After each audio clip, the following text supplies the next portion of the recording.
Hello, everybody. Welcome. My name is Dawn Campbell. I am your IAPC&M host, or interviewer, should I say, today. And I'm joined by the lovely Betska K-Burr. How are you, Betska? I am awesome. Always great to connect with you, Dawn. Thanks for having me here. You're very welcome. I mean, obviously, this is a recording for people to enjoy at their leisure, but Betska and I have just had a quick catch up and a chat. We could talk for hours about all sorts of things: veganism, spirituality, what's going on in Ukraine, what's going on in Canada. So we're going to have a smoothie and a chat later. But right now, I know that the people who are listening into this recording want to hear about your author's journey. But let me first properly introduce you, Betska, if I may. Betska's an award-winning coach called the Guru Coach, no less. And she's been a firm favorite and a popular speaker at the IAPC&M and supporter of the IAPC&M for many, many years.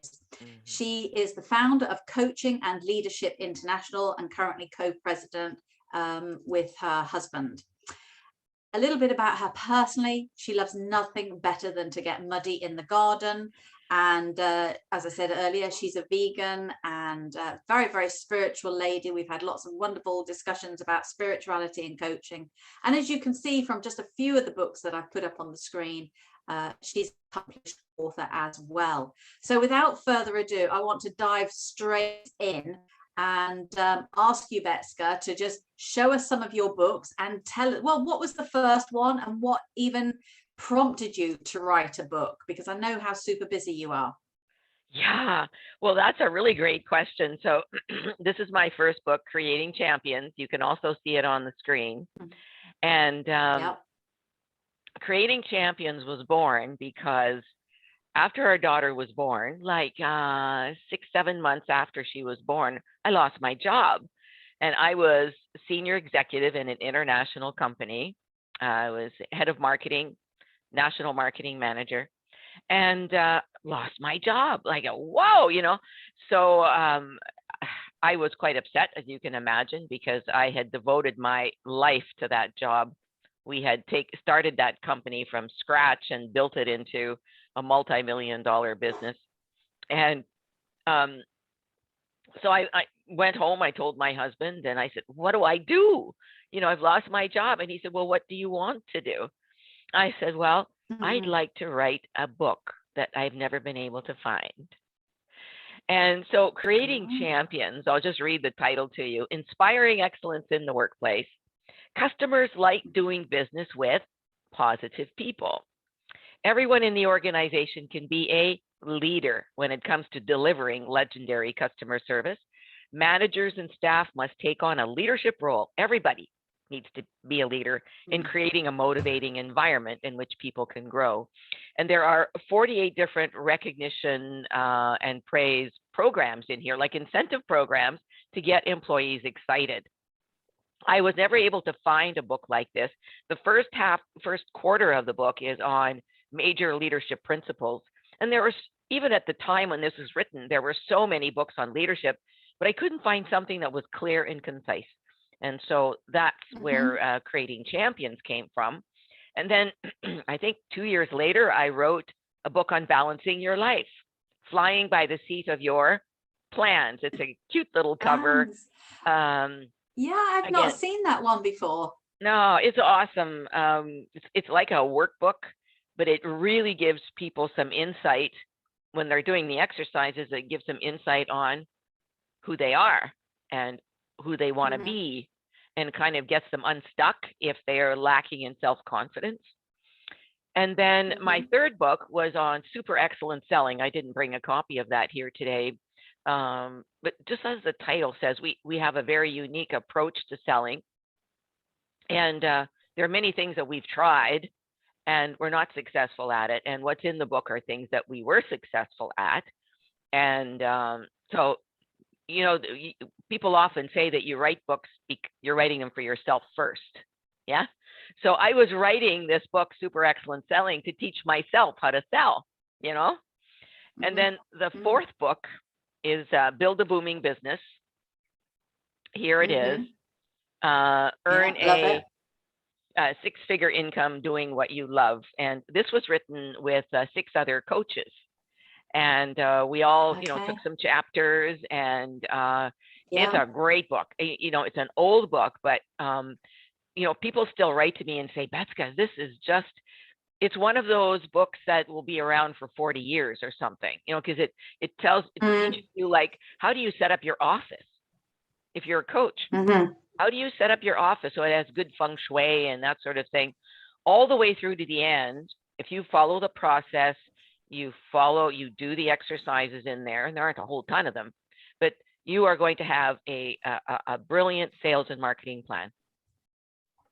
So it's a really good book for coaches and speakers, trainers, and so on. And then, right. Well, I'd definitely like to spend more time exploring that, and perhaps we turn it into a little series for our members at some point, Betska. Yeah, absolutely. And then this is, they always say it takes 3 books before you get really good at writing. So The God in Coaching, The Key to a Happy Life. And this one is one of my favorites. On the bottom, it says, when science and spirit merge in the coaching process, miracles happen.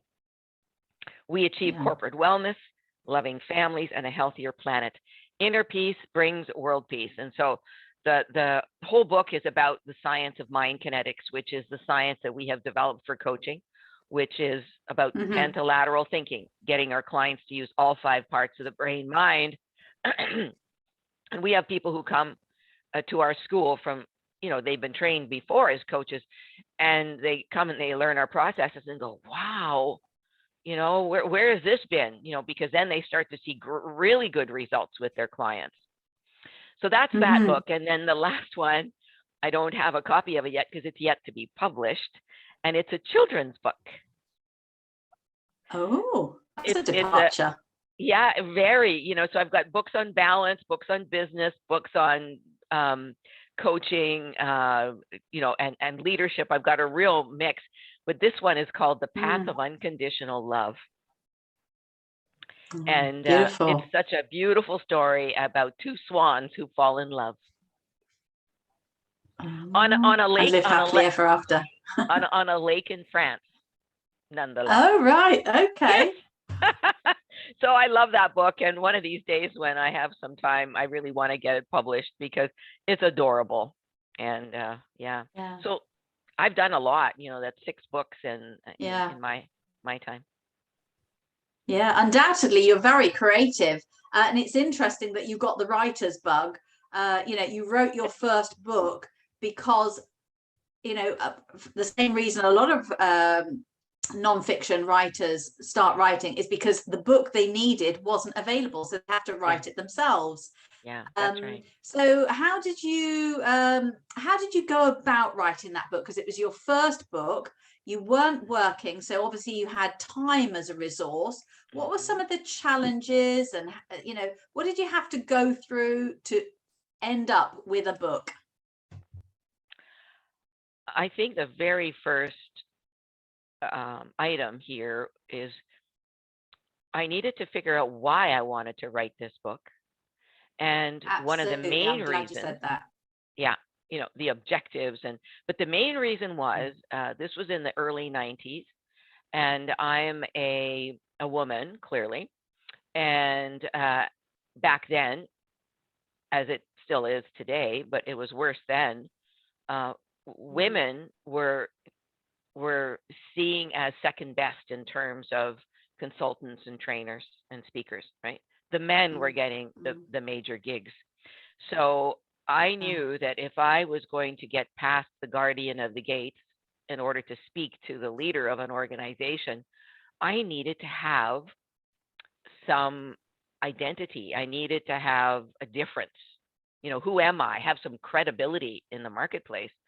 And so that was the main objective, was to write it so that I could start getting some business instead of, being second player or second fiddle to men. And that still happens today, so if the female authors or budding authors are listening, please keep that in mind, because the book had an impact. that book, Creating Yeah. Champions, yeah, really had an Yeah. impact. So that's the first thing. You have Okay. to, yeah, you have to understand that objective. Did you Yeah, have a the why is question? very important so that you can be laser focused. For sure. And then I sat down and I thought about, well, what am I really passionate about? I knew that I wanted to write this book that I couldn't find, but what am I really passionate about? And it was that piece on recognizing people and inspiring people and getting them to stay positive. And I had so many stories, and I didn't put the stories in the book because the book was already 200 and some pages. But I did put I did tell the stories in my keynote speeches and training programs. But it's really, I was very passionate about, well, let me take a minute and tell the story because it was really my incentive. As the national marketing manager for this international company, and I had a team that reported to me, we created an incentive program for the salespeople across Canada, the salespeople and the distributors. And it was a great program. And then this little guy named Mike from finance came walking up to me in the hallway one day, and he said, "Betska, I see you've launched another incentive program for the salespeople." I said, "Yes, isn't that exciting? I know we're going to increase sales, etc. That meant profits for everyone." And he said, "Yeah," but he said, "How come the salespeople get to have all the fun?" What he was really saying, Don, was how come the salespeople get to have all the recognition? And little Mike sitting in the corner in finance, doing his job, which is very important for the company, wasn't getting any recognition. So I went back to my marketing team and I told them the story. And they just said, "Well, let's change it up." So we did. We developed a plan, an incentive program for the whole company, including our distributors' employees. Well, we got everybody fired up, and we surpassed our sales. Our sales in that quarter, and they were below forecast, exceeded forecast by 10%, and our profits exceeded forecast by 20%. Some phantasmagorical numbers like that, So I was seeing the power of recognizing people, of praising people, and there's more to the story, but I'm gonna just leave it at that. So I knew from that incident and so many others that I was really passionate about recognizing people, about giving them some ideas for positive thinking and so on and so forth. So that's how I started that. I found it kind of touches on Maslow, doesn't it? Maslow's hierarchical theory of, people don't go to work for the money. That's not really their primary reason. Of course, we all go to work for the money to pay our mortgages and pay our bills, but actually we go to work for recognition, for praise, for interaction, for team building, all those things. So you've hit on something there that obviously, as you say, it transformed the company culture. It was massive. And people want to contribute. They want to have a meaningful job in their workplace and so on and so forth. So, and of course, the engagement rates, when we look at some of the statistics for employee engagement rates around the world, they're very poor in all countries, even in the US and Canada, because that's the playground I'm in. But what is really important is how productive are those people. If they are happy and they're positive, they're going to contribute. They're going to come up with, put their hand up, "I've got an idea, let's roll with this." They'll take on leadership roles, and everybody is inspired. And oh man, it was a fabulous time for me to be working in that organization. Okay, so back to the writing process. So I talked about objectives. Then I said, what are you passionate about? Different ways to approach book writing, but I'm an analytical type of a person. So I want to draft a table of contents. for the chapters that I want to create. And it's draft because you're going to be inserting and moving things around. And so creating that draft table of contents is important.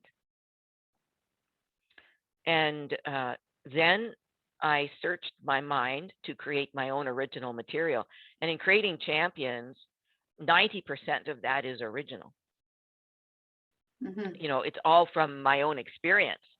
The incentive programs that were in there were based on the incentive programs that we had run in that company, which is no longer around, so I can talk about it. They were changed and, you know, augmented and so on, but the foundation was there, and there's some fabulous programs in there. I think, you know, every company should take a look at the book, even though it's an older book, but it's got a lot of material in it that is useful for inspiring people. So I know you've won a lot of awards. Sorry, I know there's a bit of a time lag. Sorry, Betska. I know you've won a lot of awards. Has the book in itself had that kind of recognition from corporates?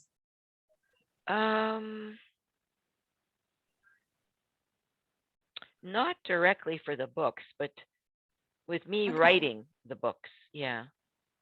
Not directly from. Yeah. Okay. But you know what? If I was to go into our database and look under testimonials, I'm sure I'd find several. You know, especially the Build a Booming Business book and the God in Coaching, because it's one of my latest ones. There are so many, you know, from coaches, from corporate leaders, and so on, but not massive awards for the books. No. So if you hadn't been made redundant, when would that book have got written, if ever, do you think? I don't think it would have. Okay. So it's the classic one door closed and another opened. Yes. Well, you know, I always say to people, like I'm coaching one lady right now who lost her job. And I said, okay, so where's the blessing? Yeah, exactly. Yeah.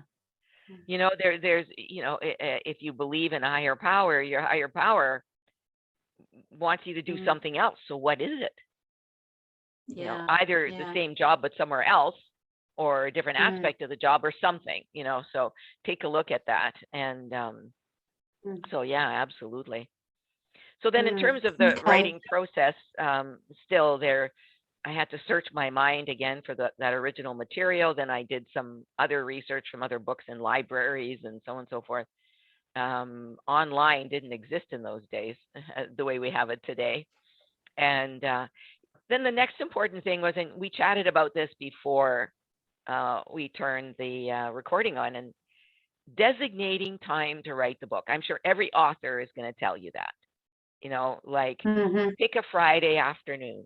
You know, you don't do any coaching. You don't do you know, that afternoon is your writing time, your special time. And I when I was writing The God in Coaching, my husband John and I were on vacation, and we had this wonderful cottage on the ocean here on just off Vancouver Island, Canada. Beautiful spot. And I knew that I was going to do more writing on the book. And so the third and fourth week, excuse me, I sat there with my computer watching the seals with the babies, the mummy seals with the babies on their back, and the dolphins jumping, and I'm writing the book, you know. So the reason for telling that story is because I think, for me anyway, it's important to shut down all the outside noise when you're writing. Yeah. Go inside yourself and stream it in from your higher power. That's the best way to write a book, I think. And focus, right? That word, your focus. And then one of the other points I wanted to make was I had friends and family and clients read the entire book for flow. And does the book make sense? What is it missing? What makes sense? What should be changed? You know, like our daughter found, because she's a scientist in her own right, and I was writing quite a few chapters on science, you know, cell biology, neuroscience, and so on. and she found some things that were slightly disconnect. So we fixed that, so it's important for other people. My husband read it, and he gave all kinds of feedback on it, and so it was good. So that's kind of a nutshell. Yeah, you raise a very important point, that if you're going to be an author, you can't be afraid of feedback, and you have to be prepared to do rewrites and re-edits and take on board other ideas, because you only see what you think you've written. Other people will tell you there are gaps, that doesn't make sense, and so on. So sounds like you were very methodical from start to finish with the book. How long did it take you to finish? The God in Coaching actually took me 2 years. Some of the other books took me 6 months. Creating Champions, Okay. I think, was just under a year. Flying by the Seat of Your Plans, it was so fast. And again, you have to pre-plan. I've heard people say they vomited the book out. So you Yeah. obviously were on a roll, and you just had to get that flying by the seat of your plans out. Yeah, I did. Yeah. Okay. All right. I noticed when you held up the books, Betska, they all looked very different. So you've got the big paperback for the Champions, the smaller, concise Flying by the Seat of Your Plans, the co-authored book, which is a PDF, and then you've got the beautiful hardback book. Just talk us through the publishing routes that you chose for each of your books, if you would, please. It's very interesting. And as I remember here, I've actually, for my children's book, I've actually been to an international children's book fair in Bologna, Italy, to learn about publishing children's books. Fantastic. There's a lot to it. There are a million and one children's books out there. Now, that was some time ago when I went, but I still got the information, and so that's a side. If you're going to self-publish, but I went there to look for publishers as well. So Creating Champions, I self-published, and then it went to a publisher, saw it and said, we would like to take on your book. But what happened there was they knew I was a professional speaker, so they expected me to do all the marketing, and they didn't do anything. So after I don't know how many months, I went back and I said, I want to cancel the contract and I want my rights back.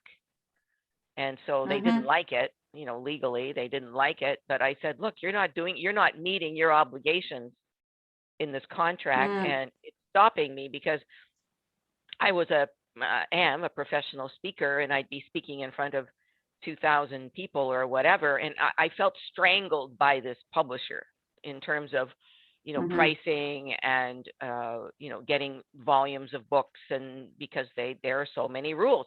I understand they have the rules because they have to make money too. But I just encourage all of them to be ethical. Yeah. Well done on getting it picked up by a publisher, a traditional publisher. That's probably most authors' dream. But the reality can be quite different, as you've experienced. And so you extracted yourself from that contract. And that's what's made self-publishing increasingly popular, even with really established authors. I think I read somewhere that J.K. Rowling even self-published one of her novels, because authors want the control of the cover, the pricing, when it comes out, etc., etc. But you self-published your first book probably at a time where self-publishing wasn't that well known. No, not at all. Actually, it was a big leap of faith.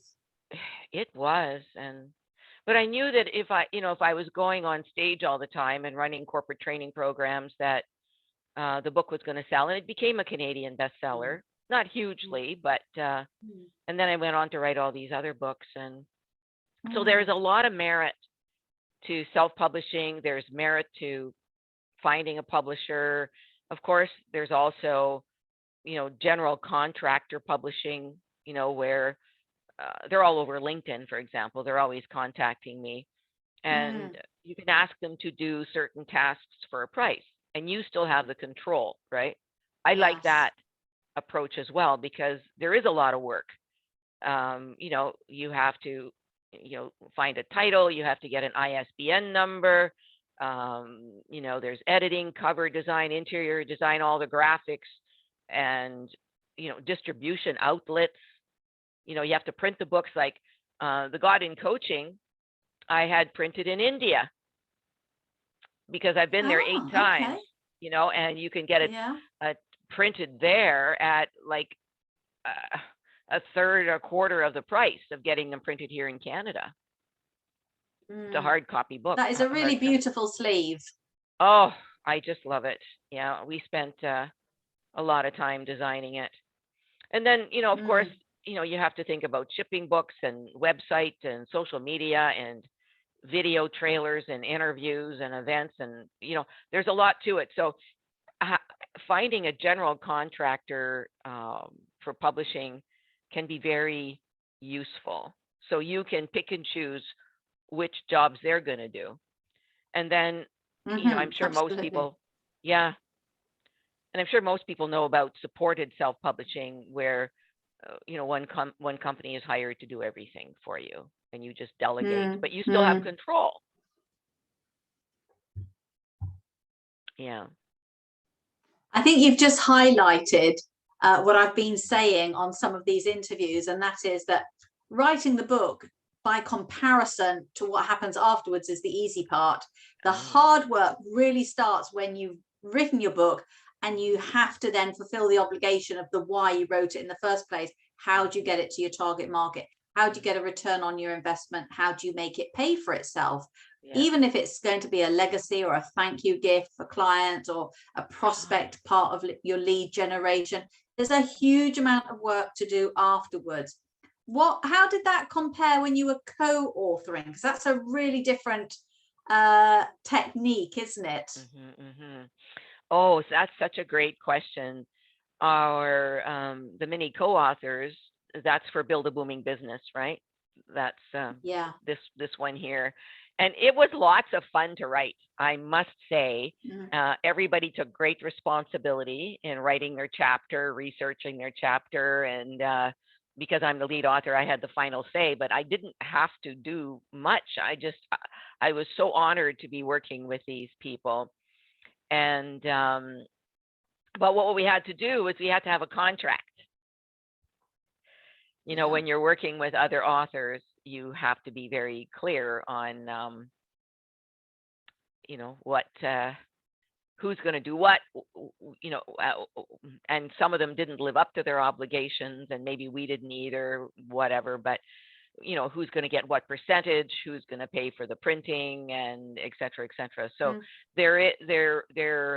while it's a lot of fun and you're getting the input of many great minds, but you have to be clear. It's a business contract, right? Yeah. It's a very different experience when you're co-authoring. As you say, it's kind of double the fun, half the workload, but then you have a different set of challenges to deal with. So so true. Yeah, very true. I'm dying to know, Betska, what did you spend your first royalty check on? Oh, oh God. Oh my goodness. I don't know. I don't remember. Chances are it was invested back in the business. Or you know, it also gets invested back into the cost of going down that route in the first place for some authors, doesn't it?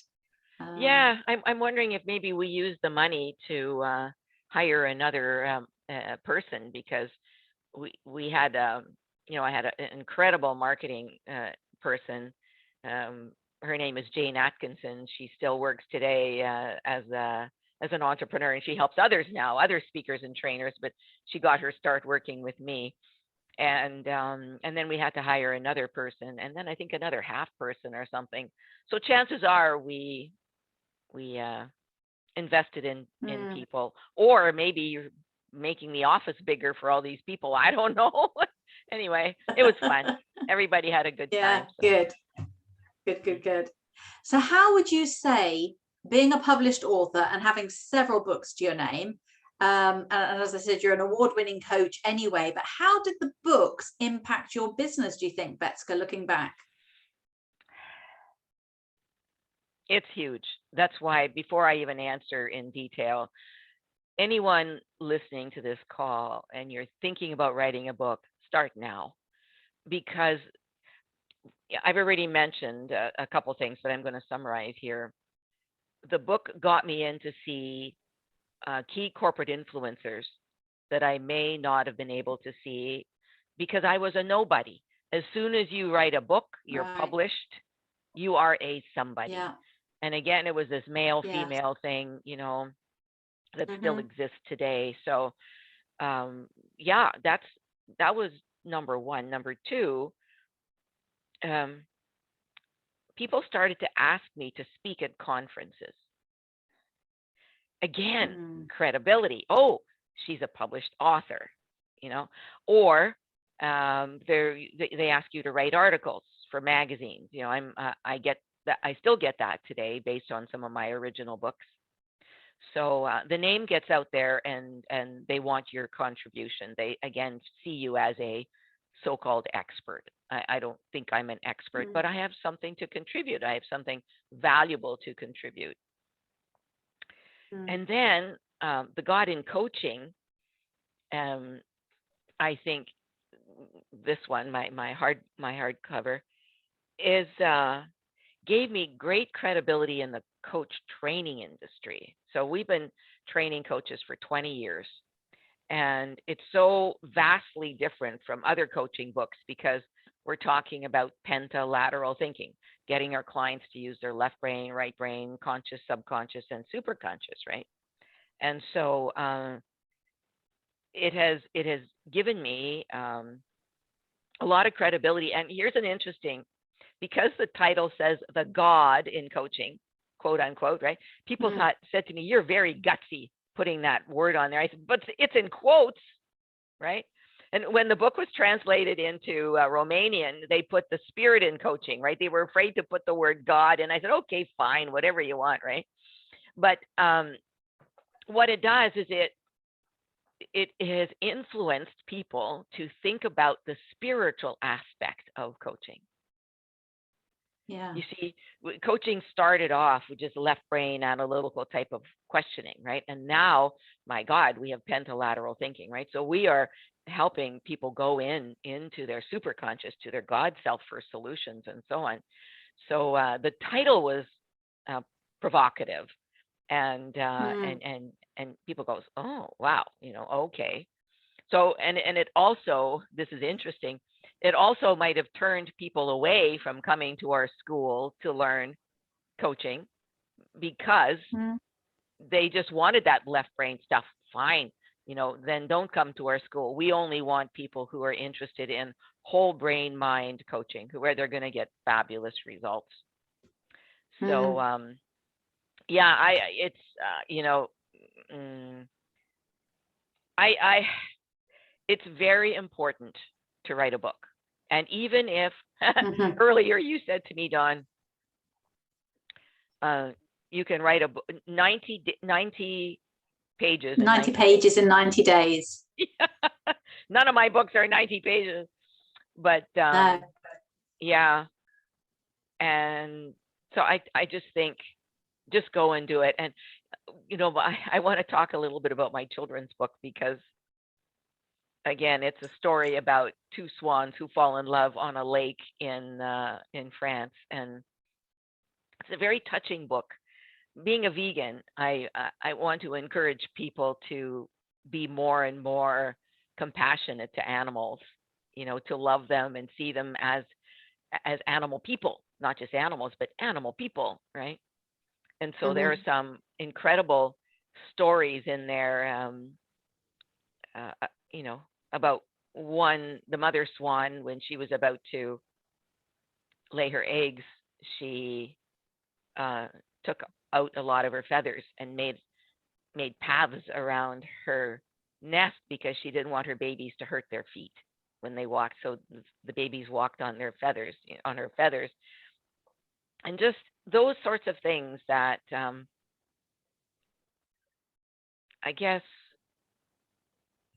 yeah, the objective really was to help people to see that animals are animal people, that they have feelings, and they play a very major role. I don't know what I do without the birds in my backyard, or the little green frogs that show up in the summertime, or the snakes. I just love nature and love animals. So I'm very excited about that book coming out. So yeah. Mm, mm. Well, I'm sure when the time comes, we'll be talking to you about it. But in the Yeah. meantime, before we wrap up, I want to ask you, what are you reading at the moment? And, if you had to choose your all-time top 3 favorite books that you either have read or have been waiting to read, and you had to take them away on a holiday, which ones would you choose? So what are you reading first, and which ones do you want to read? The book I'm reading is called How Trees Communicate. Okay. No surprise there. The writing is about how, trees have roots and everything, right? And how they communicate through their roots, and how they support each other. So just like animals have feelings and can communicate, the trees can communicate, and it's been scientifically proven. It's absolutely astonishing. So that's a book I love. I'm a very slow reader because I'm such a busy woman. And as you know, I put in extensive meditation every day. So my preference is to go and meditate versus read. But I do get to read some. I read also spiritual books, on different aspects of spirituality. And I guess those are my, I have one here right now that I absolutely love. And it's called The Teaching of Buddha. And in there, the way of practical attainment, and where it talks about how doubt separates people. And I often read it to our students and our clients because, and this is why, my hottest tip to our viewers here today is just go and write the book. Don't doubt yourself, and pray for ideas to come. Just in prayer one day, just say, please, God, help me, or Buddha, or whoever you pray to. Just go and pray and allow those ideas to come. When I was writing The God in Coaching, I would get stuck, and I would just close my eyes and meditate for a few minutes, and I would pray, and I'd open my eyes, and I would go to the keyboard and start writing. So that's the best way to write. Instead of writing it from your ego, write it from your higher power. You know what I mean? So writer's block didn't sabotage you then? No, not at all. No. It just, because I relied on my higher power, that and ideas came out that I never would have thought of on my own. Never. So yeah. I love that you meditate when you're thinking about, well, what's next, or before you get stuck. Because I think it was Deepak Chopra who said something around the lines, if you get stuck, it's a bit like going round and round in sand, and before you know it, you're up to your armpits. You have to do something different. You have to change the story. So you change over to a meditation, and that frees up the flow. And I think what you said about just get started, you're absolutely right. I think it was Seth Godin who said you start, you should have started writing your book 3 years ago. Because you can't start early enough. And that's why I'm on a mission to encourage practitioners to write 90 pages in 90 days, because don't do what I did and wait for 10 years until I'm a master coach. You've got enough material right here, right now, to start writing a book. Don't listen to the gremlins who say, we don't need another book on coaching or weight loss or relationships or spirit or whatever that you're passionate about, because nobody's written the book from your angle or your slant, your view on things. That's what makes it unique. And I know your books have been quite huge, but the future seems to be short books. 96 pages I heard was optimal. So Wow. that's why I was saying to you, you know, a page a day in 90 days, you've got the makings of a book. And if you can write a diary or a blog, you can pick up from all the authors that we're interviewing this year, lots of tips and techniques. Like you said, get contents page sorted out. You're very formulaic and have your reason, your why, and away you go. You just reminded me of an idea that I've given to other people, and I've used it, that one way to write a book is to start writing short articles. Mm-hmm. And there are many places you can publish them online. If you don't have a magazine to publish them in, you know, you can publish them on online magazines and places for articles. And then you can take those articles and put them into a book, you see? So, and then, when you're writing those articles, they're very focused, aren't they, on a topic. So it's perfect for creating a book, isn't it? It is. Yeah. It's about working smarter, not harder. So repurpose and recycle everything you've ever written and see what you've got. I mean, you're a training provider, so you've got a training manual. So you've got a book just there as well, and lots of material that you can pull out to create a book. So yes, thank you very much, Betska, for helping me to encourage people who are coming up through the coaching ranks to start writing their books now. So any other pearls of wisdom that you would like to share before we wrap up, please? Well, what just came to my mind was that if you're finding something, if you don't have a topic, then how about writing about your life story? Everybody has a life story. We've all had our challenges. We've had our, you know, great things in life, and people love to read about other people who've had challenges and how they overcame them. And so that's a short book right there, you know, 9 chapters or 5 chapters or whatever it is on each one of your challenges that you've overcome. And those are the ones that become bestsellers. People love, because people love the human interest element, don't they? Yes. So, and then always remember to pray when you get stuck. Even now, if you don't have a book, go into prayer or meditation. If you do that, and just say, "Please, God, give me some ideas," and let the ideas flow. End of story. Yeah. And if that doesn't work for you, Natalie Goldberg says, just take yourself to a cafe, get a pad and pen, and start writing. I don't know what to write about. I don't know what to write about. And before you know it, you'll look down and see that you've started to write about something, even if it's the fact that you know nothing to write about. And then you build on from that. That's funny. That's a great story. Yeah, for sure. Yeah. So can you just remind us before we say goodbye, because I know you're a busy woman, I need to let you get off, Betska, what's the best way for people to either contact you or to buy your books? Okay. So they can email me, Betska, Betska, at coachingandleadership.com. They can also go to our website, coachingandleadership.com, and go to the store, the CLI store, and the books are there for them to purchase. Yeah. Either way, I'll be happy to chat with them. If somebody else needs some help or needs a kick in the butt, I can help. Yeah. You're the woman.